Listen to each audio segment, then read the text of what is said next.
مخکې د فرعون محل چې کم موسی علیه السلام ورته د الله د طرف نه اتفاق دی په دقه ځای کې چې کم د موسی علیه السلام د کور سره خوا کې نږدې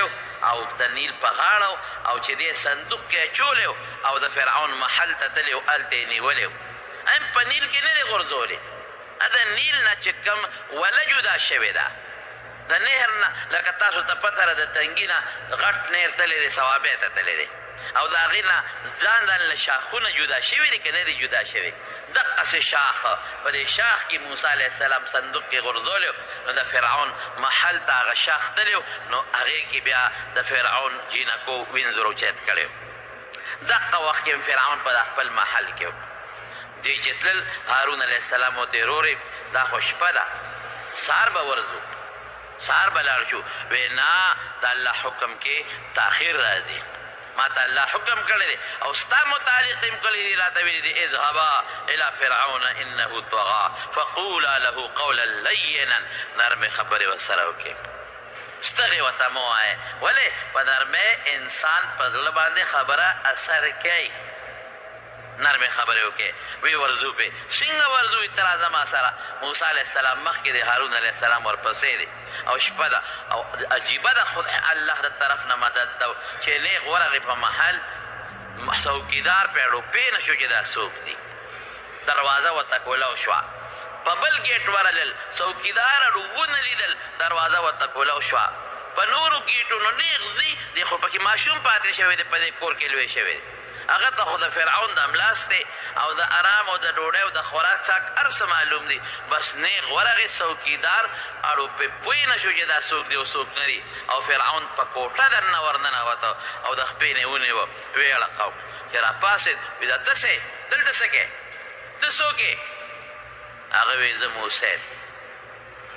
د شپې د خوبه ده ته دا خو ته ها ته موسی ته زما کور ته څنګه راغلې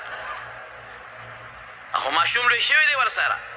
د 13 کالو پورې د 13 کالو عمر دی د موسی علیه السلام چې د فرعون نه تللی دی دا اوس تقریبا 10 کاله څه د پاسه واپس راځي 10 کاله یې بار تېر کړي دي نو فرعون غوسه شو چې ته خو تلې تا خو سړی وژلی دی او همدقسې ورته وویې وایي تا خو به سړی وژلی دی ما ماشوم لوی کړی سړی دې ووژې لاړې اوس بیا راغلې موسی علیه السلام ورته وی هغه زما جدا حیثیت اوس مې جدا حیثیت دی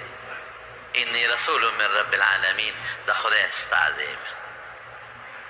فرعون د خدای استازی الله را لېږلی او بلغک رسالت د خدای پیغام درته رسو الله چې ما ته څه ویلي دي درته رسو وانا لک او زه ستا دپاره ګوره د نیک بنده راغلیم نیکي او ښه پیغام در کوم او زه به د ځانه د خدای په خبرو کې امین یم څه دویم دریم ټکې نه کوم ښه په نرمۍ ورته ووایي چې زه په هغه حیثیت نه یم راغلی چې ستا په کور کې د ماشوم لوی شوی یم په حیثیت د زوی نه دې وخت کې په حیثیت د رسول راغلی په حیثیت د پیغمبر راغلیم ستا کور ته او خیر مې دله راوړی دی فرعون که دا خیر تا ته خیر رسوم د ناصح یم ستا دپاره خیر خو یم ستا دپاره که زما خبره دې ومنله الله دنه خوشحالېږي په دنیا کې هم په آخرت کې هم بادشاهي به دې برحالي قوم به دې تابع وي اوس ستا په خپل پیسه او په زور او په نیزه او په تور او په فوج باندې تکیه ده بیا به دې سره سره په الله هم تکیه راشي اوس ته دا څیزونه ملګري دي بیا به دې الله ملګري شي ډېر په نرمه لهجه موسی علیه السلام لګیا دی خبرې کوي او د هغه سترګې سرې دي هغه خو وایي چې ښه ته ما ته دا خبرې کوې الم نربک فینا ولیدا ته ماشوم مونږ نه لوی کړی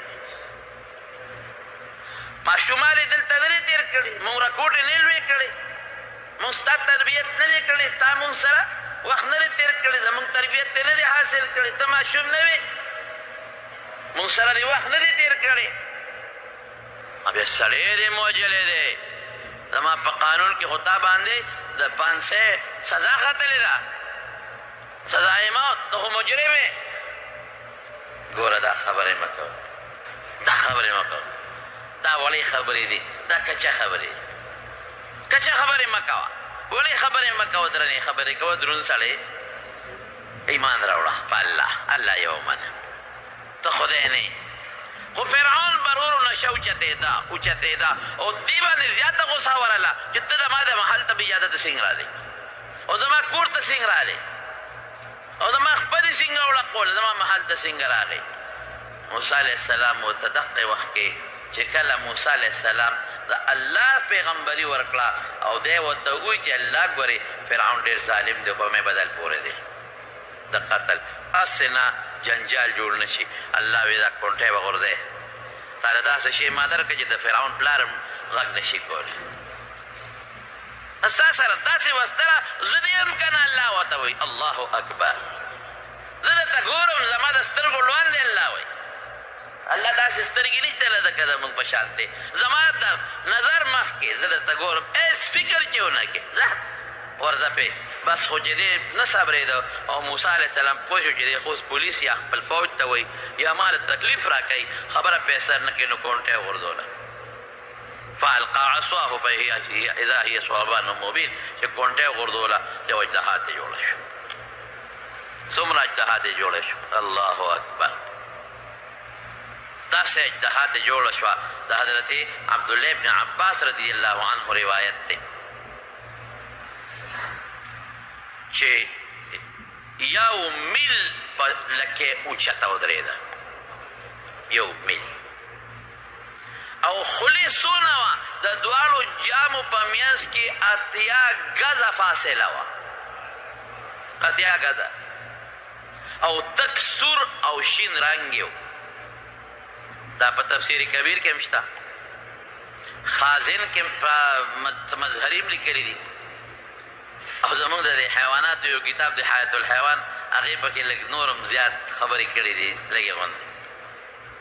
زیاړه او سره او زیاړه وه سره او زیاړ رنګ او په لکې ودرېده او د دواړو جامو منځ کې 80 ګزه فاصله او یو جام یې په ځمکه کېښوده یو یې د ده د محل په دیوال کېښوده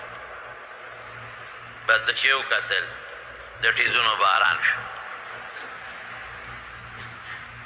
او چې څنګه دا خپل شکل دی مار وخو فرعون ته څنګه نو بیا څه چل وکړو بیا دا خوله راوچته کړه او دې محل ته ور مخامخ کړه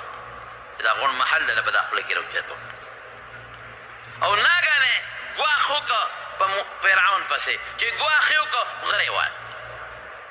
را ټوپ یې کړې د هغه خپل تخت نه د موسی علیه السلام دی خوال راغی موسی بچ مې که زه درته نه وایم سم شه که سم شه که نه بعضې علماو زمونږ لیکلي دي دستونه یې وکړل 6 نو بهر کې د هغې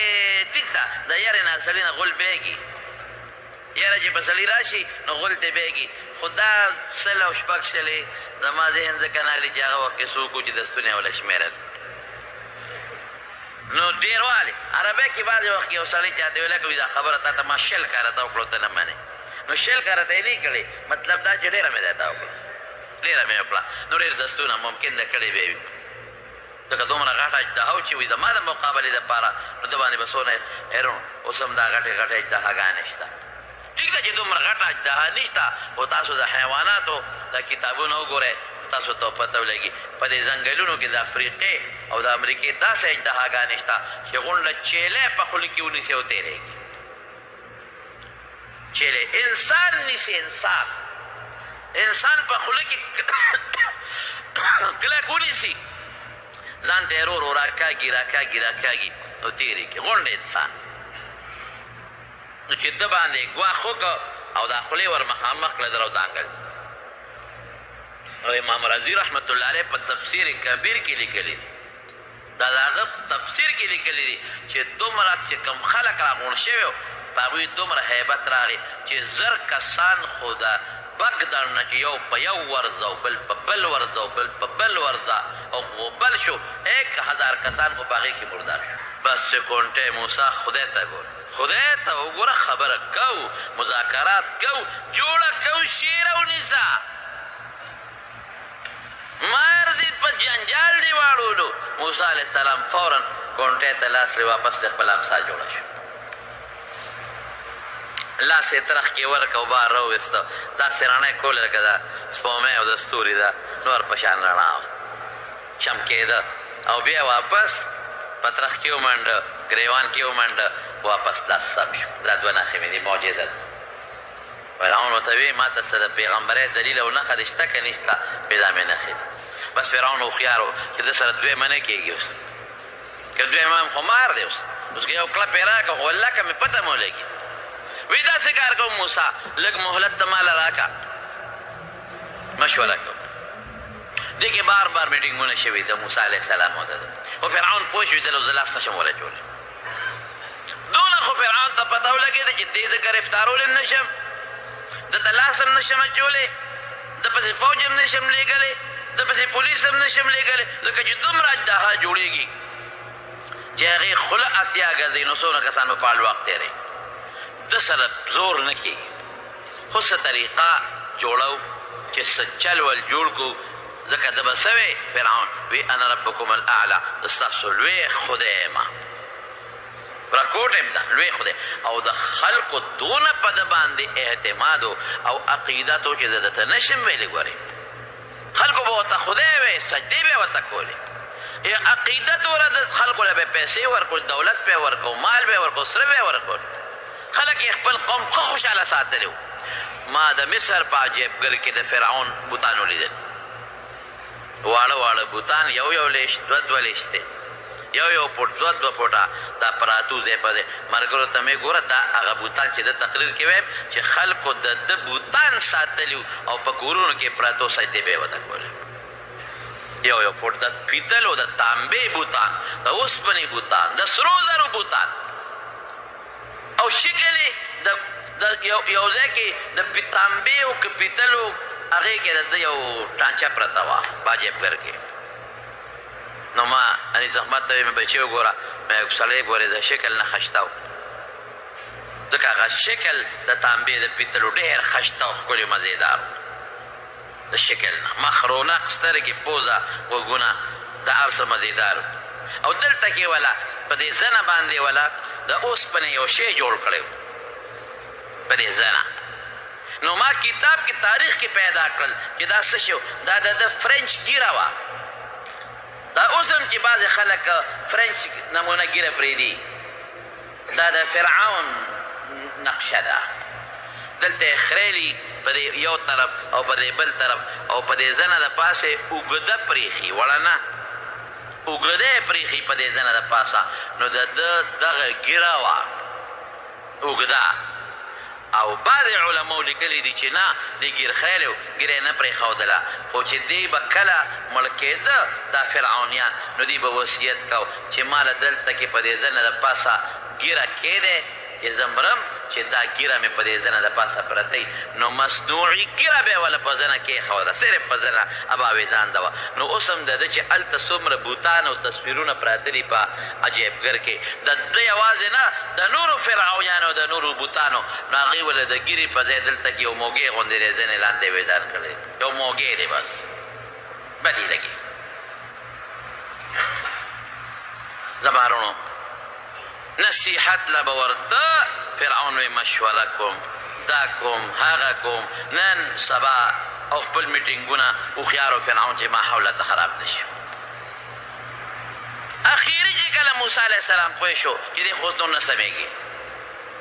دې کې نورې ډېرې واقعات منځ کې راغلي دي. دا یو ورځ نه ده، دوه ورځې نه دي، درې ورځې نه دي. موسی علیه السلام دمکی ورکړي چې ګورې ظالمانو، قوم ته دعوت ته ایمان ورکړی، د فرعون قوم ته هغوی ایمان نه دی راوړی، خو د فرعون تابعدار وایي، فرعون ته خدای وي. نو کله پې الله پاک وینې نازلې کړي دي، کله پې الله پاک ملخان نازل کړي دي، کله پې الله پاک چندخان نازل کړي دي، مختلف قسم عذابونه. او چې کله به عذاب راغی نو فرعون به موسی علیه السلام راوغوښته، وایي ته راشه څه مشوره کوو، میټینګ کوو، ته د عذاب خدای ته ووایه چې لرې کړي، څه چل کوو، موږ څه مشوره کوو، کیدای شي موږ مسلمانان شو. دوه قومه په مصر کې اوسېدل، یو د فرعون د فراعنه او چې کوم تابعدار خلک وو، او یو د موسی علیه السلام قوم. د موسی علیه السلام قوم دا هغه چې د موسی علیه السلام د بني اسرائیلو، یعقوب علیه السلام 12 زامنو، 12. یوسف علیه السلام خو د مصر بادشاه شو، نو بیا پلار یعقوب علیه السلام سره د 11 ورونو مصر ته نو یعقوب علیہ السلام د یوسف علیہ السلام سره 12 زامن په مصر کې آبادو. نو دا د 12 بچو اولادو کله چې د مصر نه تلل نو 7 لکه تللي دي د موسی علیہ السلام قوم بني اسرائیل. اسرائیل د یعقوب علیہ السلام لقب دی. د یعقوب علیہ السلام اولاد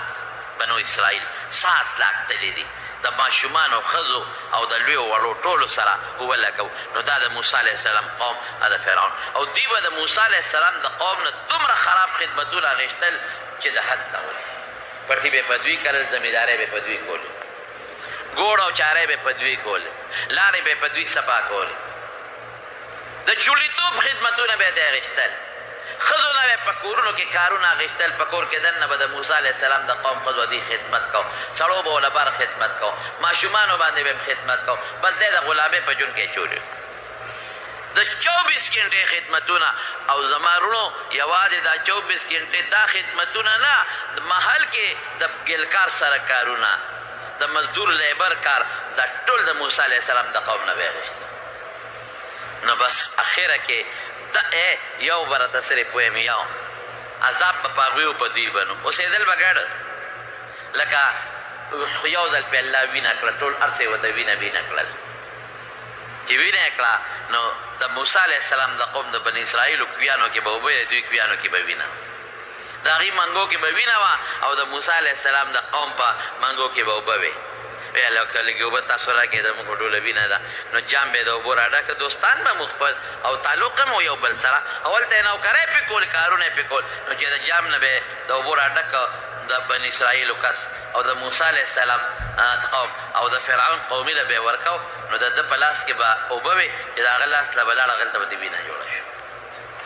تر دې حده پورې بعضې مفسرینو لیکلی دي چې یو کس ډېر تږی و نو د موسی علیہ السلام قومي ته یې وی الی اوبه را وایي زه خو در کوم خو تا سره وینه کېږي. وایي داسې وکړه خوله کې اوبه راواله او زما خولې ته یې راواچول. هغه وی ښه. نو خوله کې اوبه راواخېستې د موسی علیہ السلام قومي او د فرعون قومي ته یې په خوله کې ور واچولې. نو د موسی علیہ السلام د قومي په خوله کې اوبه وې د هغه خولې ته چې ورسېدې وینه ته جوړه شو. ملخان او چیندخې او دا عذابونه او چې کله به عذاب راغی فرعون به دې غلې راغوښته او یې ګوره دا عذاب ته خدای ته وایي لرې کړي، مذاکرات کوو، مسله جوړو، بیا به د خپلې خبرې نه وروسته چې څه وعده به یې کړې وروسته به شو. اخره کې موسی علیہ السلام ورغی، دې قوم ته یې نصیحت وله وکړه، ورته یې ویې ښه ده داسې کار دی، ایمان خو ظالم نه راوړي،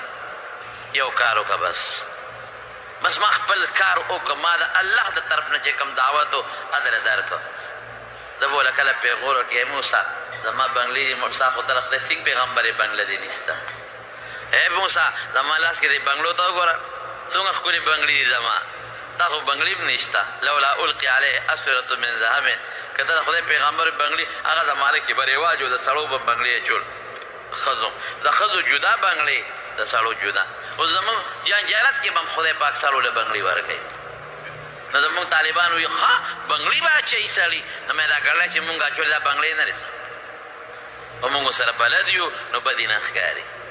د ښځو جدا ګړی ده د سړو جدا. ګوتې سړي او ښځې نه اچوي ګوتمې،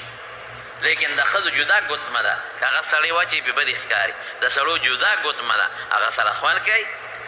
دقسې بنګلي به سړو اچول او ښځو. نو فرعون وی خو زما بنګلو ته ته خو کمزوري ملا صاحب یې. اوس هم بعضې خلک مولیان له هم دغه پیغور ورکوي، مړه ته خو زه کمزوري ملا صاحب یې امامتي کې او مونږ ټول عمر زمونږ خیراتونه ډوډۍ دې خوړلې دي او ته به راځې ته به باچا کېږي، ته به ګورنر کېږي، ته به وزیر کېږي. دا پیغور اوس هم ګورې خلک ورکوي. دا هغه فرعوني مثال دی چې فرعون به کوم مثال ورکاو. د پیغمبر مال به دی دولت، اوس پیغمبرۍ سره د مال څه تعلق دی؟ مال خو ګوره نبي کریم صلی الله علیه وسلم فرمایي وایي که د دنیا د دې مال عزت او عظمت د خدای په نظر کې د مچ د وزر برابر و، د مچ د وزر، نو کافر له به یو ګوټه به هم نه وي ورکړی. الله په نظر کې خو د مال خو د دنیا د ژوند د تېرېدو یو ذریعه ده، مقصد خو نه دی. د دنیا ډول ډال او بنګړي دا خو د دنیا د ژوند د تېرېدو ذریعه ده. اصل تاج د سرو تاج د سرو بنګړي دا نبوت او پیغمبري ده. هغه خدای موسی علیه السلام له بیا ورغې وي ښه بس اخري خبره کوو جوړه کوو بس ته پوه شه چې ایمان نه راوړې بلا در پسې ستا قوم زما قوم ما ته پرېږده چې دا بوځم خپل وطن ته. زما نیکه یعقوب علیه السلام چې د کومې علاقې نه راغلی بس زمونږ دا قوم پرېږده ته بېګارونه کې و کمزورې مزدورۍ پکې او ښځې نر دې راله غلامان او وینځې کړي دي چې سړی دې غواړي هغه پکې ماشومان دې راله وجلي دي واړه واړه هغې صبر ته چې د بله جمعه وکړم دا پرېږده ما سره چې دا زه خپل وطن ته بوځم. نو بس هغه وایي دا چېرته پرېږدم دا که مې پرېښود زموږ پټي به څوک کوي ماله مزدوري به څوک کوي ماله به ګټې څوک اوچتوي ماله به نهرونه څوک کوي ماله به لارې څوک صفا کوي ماله به ټټۍ او دا لښتي څوک صفا کوي ماله به جارو څوک وایي موږ له به کټوی څوک پخوي زما ماشومان به څوک لوبوي زما د قوم زما د ښځو د قوم خدمت به څوک کوي خدای پاک. بس موسی علیه السلام یې نه سمیږي غونټۍ ور وویشت بس اخیری بس تب نور سړیتوب باندې پې نه شوې هغه بیا چغې کړې غونټۍ ته ګوتې کا بس موسی علیه السلام بس وی خبر اخیری کوو اخیری خبره کوو ته دا شی قابو که شی قابو که موسی علیه السلام غونټۍ راوچته کړه وی څه وی وی داسې زما یو ګومان دی پته ته جادوګر ما ته ښکارې او دا پراپیګنډه یې لومبی رودنه لګولې نو داسې کوو یو اخري فیصله بس ما ورته کوو غوسه کېږه ما غونټۍ بیا ونه غورځئ بیا ونه غورځئ اخري خبره کوو اخري دا چې زه د دې خپل علاقې جادوګر راغواړم مقابله ورسره وکړه نو که هغې وګټله نو ته به جادوګر او که تا وګټله بس بیا دې خبره وانه د موسی علیه السلام کې کړو چې یقین و چې زما دا شی خو جادو نه دی وی ډېره ښه ده. بس فرعون اعلان وکړ په ټول مصر او علاقه کې وایي چې څومره جادوګران مشران دي ټول راغونډ کړي ټول یې راوستل فرعون ته مخامخ وایي دغسې موسی د امسا نه دغه جوړوي مار جوړوي وایي موږ هم جوړولی شي او د مار د امسا نه نه د پولو نه دله جوړولی شو. بس فرعون خو پې شو بس مقابله کو بس د جادوګر یو څو مشران یې راوستل کوم ځای به مقابله کو موعدان یوم الزینه اختر له به دوی یو بار میدان ته وتل هلته به یې سرکس یو میلې لګولې وې لکه اوس هم په سرکس میله یو ځای کې لګي که نه هغې کې به شرابونه هم څکلی کېدل زناکارۍ به هم پکې کېدی بادشاه به مو وزیران به مو یو میله به وه وایي بس هغه د میلې ورځ او د میلې ډاګ او میدان مطلب د موسی علیه السلام دا چې زما دا غلبه دا ټوله دنیا په خپلو سترګو وویني. ښه تیارې وکړه د میاشتو جادوګرو ښه تیارې یې وکړه او دې رسول د پارې اوبه ورکړې د پارې او چې چاله د نظربندۍ طاقت و امر للمیدان ته خوا موسی علیه السلام او هارون علیه السلام دي دوه په دوه بل خوا فرعونیان او د هغه جادوګر دي چې کوم مشر جادوګر و د ټولو هغه وی یا موسی موږ مخکې وغو اما ان تلقي و اما څنګه دي ان نکون نحن الملقین ته مخکې غورځئ که موږ مخکې وغورځوو موسی علیه السلام تاسو مخکې وغورځوئ فاذا حبالهم وعصيهم يخيل إليهم من سحرهم أنها تسعى دا هغوی رسۍ چوکۍ چې وغورځولې نو هغه منډې والې ويخيل إليه دې نه علما معلوموي چې په حقیقت کې هغه له قیدې نه نظربندي غوندې بعضې علما وایي په دې پاره لګولې وه په یو خاص انداز تکنیک باندې چې پاره ګرمه شي نو هغه حرکت شروع خیر یو خبره درته وکړم ما چې څه ولیدل د دې زمانې د خلکو داسې ټکنالوجي دوی سره پرته وه چې هغه ټیک ته چې موجوده زموږ الکترانیک ټکنالوجي به نه وه بله وه خو زه درته کومه قصه ستاسو عقل به حیران شي چې دې له الله کم طاقتونه ورکړل دوی څه کړي اوس هم نظربندۍ که ستاسو خیال یې جادوګران په دې میلو کې وي که نه لوټه به تشئ چې ویړه کوي اوبه یې پکې دا جادوګر یو نظربندي غوندي په حقیقت کې پکې اوبه دي تا ته داسې ښکاري لکه دې کې چې څنګه شیشې نه خوري ما مخکې جادوګر په خوله کې بلف میده کې شیشې ویې خوړې چاړه په خوله منډي که نه منډي نو په حقیقت کې خو تراکه بالا چاړه دی ور په خوله منډم چې د پلټۍ شي دا خو هسې مونږ ته ښایي مونږ ته ښایي ده چې دا د په خوله منډم نور په خولې نه منډي نو بس وروره قرآن وایي قرآن وجاءو بسحر عظیم چې الله وایي لوی سحر یې را میدان ته کړ الله وایي بنده نه الله چې د یو شي ته لوی وایي خو لوی به یې که نه ډېر لوی سحر یې میدان کې وغورځاو ډېر لوی سحر او موسی علیه السلام باندې طبعي او فطري لږ هیبت هم راغی د خدای دا به څه کېږي دا خو ټولې رسۍ منډې وایي ټولې کونټې منډې وایي او دا ټول دنیا لاسونه پړقي ټپار خېږي چې موسی علیه السلام او فرعون وګټله جادوګر وګټله او جادوګرو مخکې فرعون ته ویلي وایي که مونږ غالب شو څه به کې پیسې انعام به راکې وایي انعام نه ټول به د اسمبلو ممبران کو د شورا ممبران څوک د سینټ او څوک د قومي اسمبلې څوک د صوبایي اسمبلې من المقامات نږدې خلک به یې تاسو هغوی له ښه ډاډ ورکړه لالچ یې ورکړه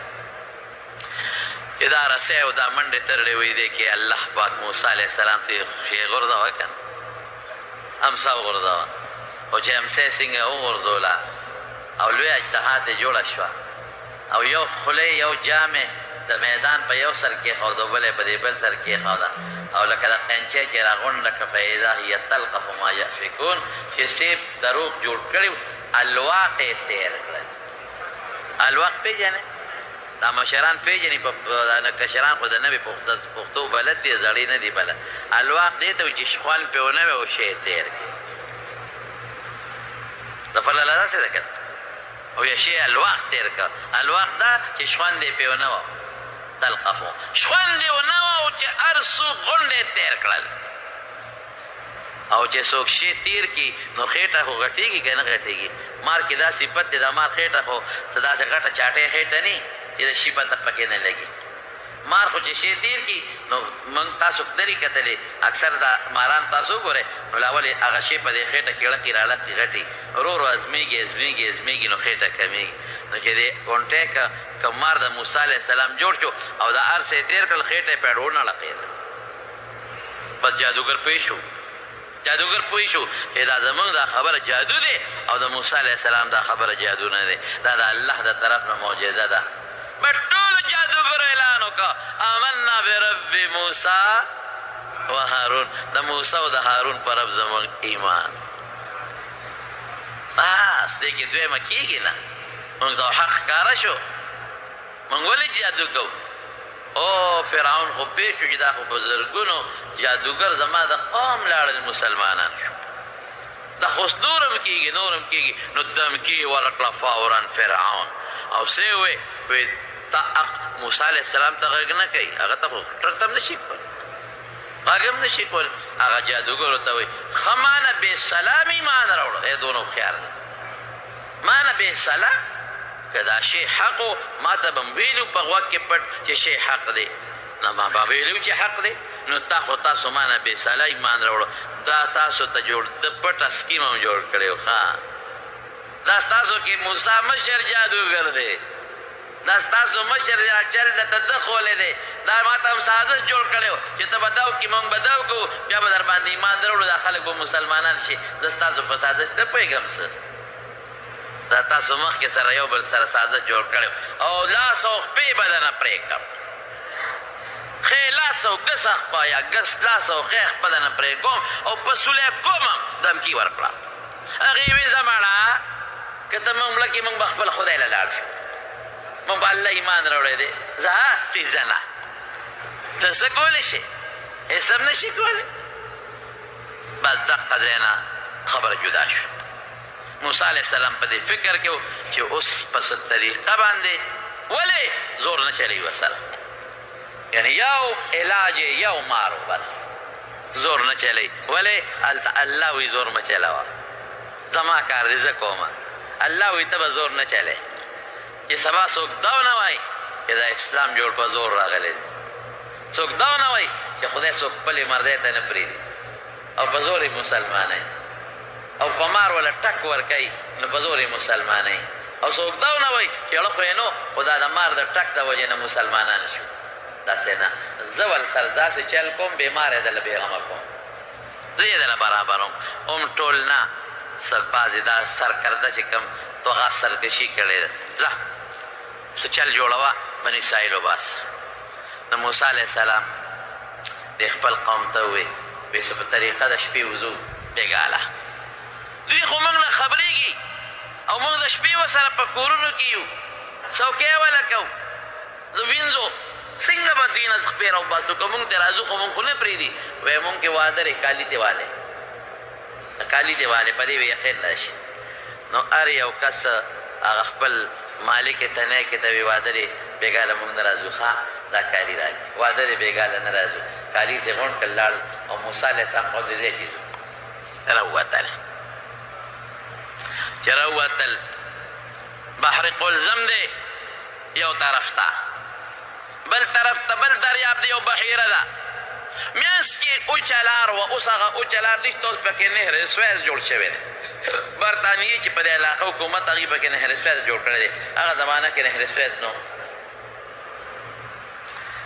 نو موسی علیه السلام روغه لاره اوچه خطا کړه او په بحر قلزم ورغی قوم ورته وایي دا دې څه وکړل سبا لار دې پرېښوه په بله ورلې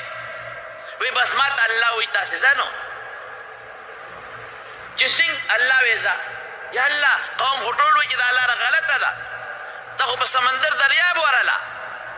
دغه دی د بحر قلزم دا د بحر فارس نه یو چوه راغلې ده خو چوه څه بحر قلزم د سمندر دریاب دی کښتۍ او لوی لوی غرونه د غرونو په شان بحري بیړۍ پکې ګرځي یو خوا غر دی لوی غر دی یو طرف ته او بل طرف ته وادي سینا او د تیه میدان دی دی کې راغلی لار دی غله الله ما ته خو ټول قوم وایي ته درته یم ځه او دې کې فرعون خبر شو چې خبر شو فرعون ورپسې د 7 لکو لښکر راوایست 1 لاک تیر اندازو غشو والا 1 لاک شاه سوارانو 1 لاک نیزو والو او سره دغ نیک خلک اوس ټول د سره روان شو اسونه دي او اتیان دي نیزې دي نه پرېږدو چېرته دوی به مونږ نه کم خوا دي ورته وایي قوم ورته وایي او یو خوا په دریاب دې راوغورځولو بل خوا دشمن دې راپسې مونږ درته وایو چې لار دې غلطه ده مونږ سره خو چاکو چاړم نشته بس څه کوو موسی علیه السلام هم فکرمند شو الله ته وایي انا لمدرکون دغه دی الله راغلل دا پس فلما تراءى الفئتان یو بل یې ولیدل قال انا لمدرکون قالوا انا لمدرکون الاندې شو صاحب الله څه دې وکړه الله سره دا څه وشو مونږ خو را هغه دې مخامخ کاري کلا تاسو نشي را لاندې کولی زه در سره یم زه شبه چې د روح القلزم ته راورسېدل الله اوس څه وکړم وایي په دې کونټۍ دریاب ووهه دریاب په دې کونټۍ باندې او 12 لارې درته جوړوم 12 د قوم دي هر قوم پوه کا چې په یو لار به خپل قوم ځي او چې کونټۍ باندې سنګ دریاب وواو 12 لارې پکې جوړ شي 12 او الله اعلان وکړ موسی علیه السلام اعلان وکړ 1 نمبر لار د پلان کې قوم 2 د پلان کې 3 د پلان کې 4 د پلان کې شابه جدا کېږي چې دا تقسیم شي چې زر په تیر او په دا دریاب کې په دا ویښ کې ولا فورا الله هوا لګوله اوچې کړه ورته او اوبه په میانس کې ودرېدې اوبه خو بیګې خو ودرېږي نه ودرېدې لکه شیشې غوندې چې یو بل ته ښکاري چې یاره پرې رانشي به دوی روان شو په دریاب کې ځي چې دوی پورې وتل دی کې فرعون راورسېد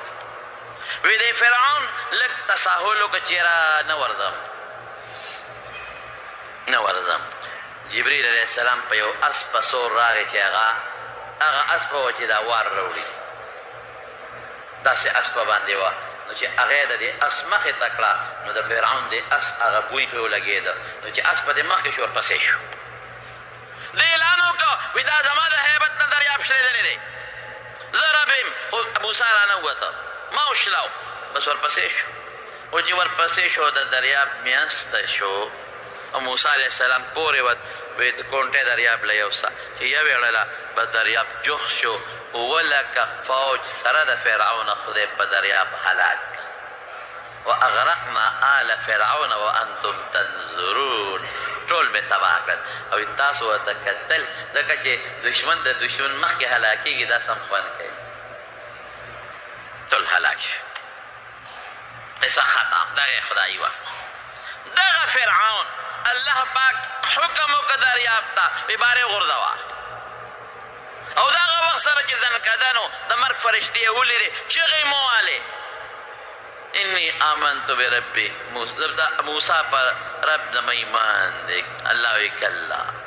دا اوس نه کېږي اوس خو دې دوزخ ولیده زما فرشتې دې ولیدلې اوس ته ایمان کم دی قبلېږي الله وی الیوم ننجیک ببدنک لتکون لمن خلفک آیه بدن دې بچ کومه چې تر قیامته پورې خلکو دپاره د عبرت نمونه شي نو دریاب بار راوغورځو قوم ګرځېده چې زمونږ اووه لکه فوج خو تللی دی پته یې ونه لګېده څه شو اووه لکه دې څه شو هغوی خواړو څه پته نه لګي دا په کوم طرف لاړل چې هغوی رالل ګرځېدل د فرعون لاش د دریاب په غاړه پروت و باقي هر څه ختم اوهو او غرق شوي دا پس غرق شو د فرعون لاش یې ونیوه راویړه یو ځای ته یې یوړه د دې به خاص صندوقونه اوس الله خو وعده وکړه چې ته به عبرت نمونه وې یو خاص صندوقونه په هغه صندوق کې ښخ کړه او د هغوی به قانون ده چې د ده به کوم سره او سپین او کالي و به یې ورسره ښخول یا ته غله پې پېښ شوي دي چې دی د خنزیر زوی سره خو بلاک مال دی او کالي دی او دولت دی هغوی د شپې تللی دي قبر نه یې رایستی دی او ټول کالي مالي هر څه یې تېوړی دي هغوی وړی دی قومې بل ځای ښخ کړی دی چې بل ځای ښخ کړی دی هلته پې غله پېښ شوي دي هغوی تللی دي هغوی بیا رایستی دی کالي ته یې دغه کړي دي بیا بل راغلی دی بل هغوی بیا راوړی دی او په احرام مصر کې ایښودی دی زمارونو دې ته رعمی سے ثاني وایي ما ولید د مصر په عجیبګر کې د چې ورغلم د مصر عجیبګر ته میوزیم ته د هغې سیل مې وکړ دې ملګرو ته مې د فرعون له ورځو خو د ملاقات په نیت نه ګورې د سر مونږ څه کوو د زیارت په نیت نه ګورې د سر مونږ څه کوو کافر دی مې د پیغور په نیت ورغلم په بدر کې چې اویا کافران مردار شو اویا نو نبی علیہ السلام په ساروي باندې زین واچو په کته واچوله وی ورځمه نو ورغې صحابه ورپسې نو دی په یو کوی کې د ابوجهل او د هغه د ملګري غورځولي نو پیغمبر علیه السلام د کوی په غاړه ورته ودرېد د څه په نیت ورغې د فرعون د ابوجهل د پیغور په نیت هل وجدتم ما وعدکم ربکم حقا ای ابوجهله چې خدای سره کوم وعده کړې وه هغه مو ومونته ان قد وجدنا ما وعدنا مونږ سره چې خدای کوم وعده کړې وه خو مونږ سوچه رښتونې ومونته مونږ لفته تاسو ومونته ارمان که ایمان هم راوړی وي څنګه به ښه وه پیغور له ورغلی نو ما دې ملګرو د پیغور په نیت ورځو چې مخامخ ورته ودرېدم ای مې خنزیر زویه ټیزنه بېغیرته دوسه ارمان که تا په موسی علیه السلام ایمان راوړي څه خبره خو هر شی دلته پروت دی لاس لقولی شي خپله قولی شي صندوق کې پروت دی لاس یې داسې دی داسې لاسونه داسې ني د دې د مړلي طریقه به دا وه چې مړ به شو لاسونه به ورته داسې کېښودل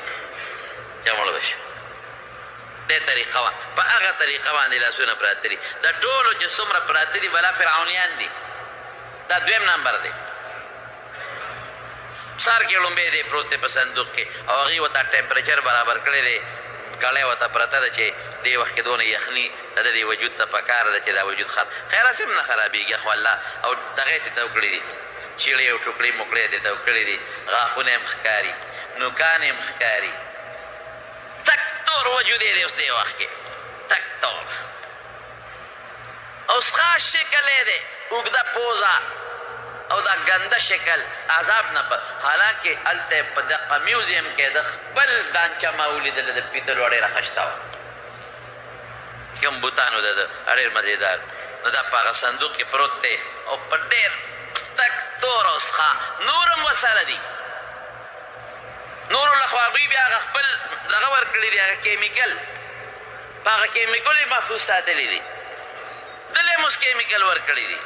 فرانس ته یې وړی و کتبه ورسره پرته وه چې کله دې قبر کې ښخه و چې بیا په هغه احراماتو کې خو دغه خپله کتبه ورسره وه نو پته یې لګي چې دا همغه دی او بیا یې فرانس ته یوړو هغې یې د غوښې ټسټ وکړو نو پکې د بحر قلزم د دریاب د مالګې اثرات و پکې وی او دا همغه غرق شوی والا دی نو داسې پلین پراته دي ټول خلک ځي او ګوري ورته د عبرت دپاره چې قرآن وایي د خلکو د عبرت نمونه مې وګوري نو پته ولګېده که یو سړی ورته ګوري عبرت یې حاصلولی شي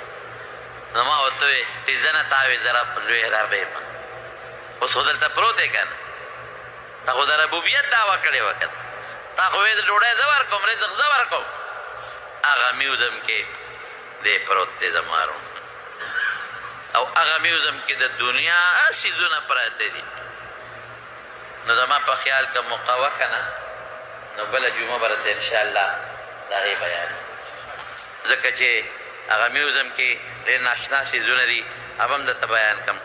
او یو ډېر په دنیا کې اووم نمبر اعجوبه احرامات مصر سړی حیران شي خدایا د احراماتو چې دا دوی جوړ کړي څنګه دي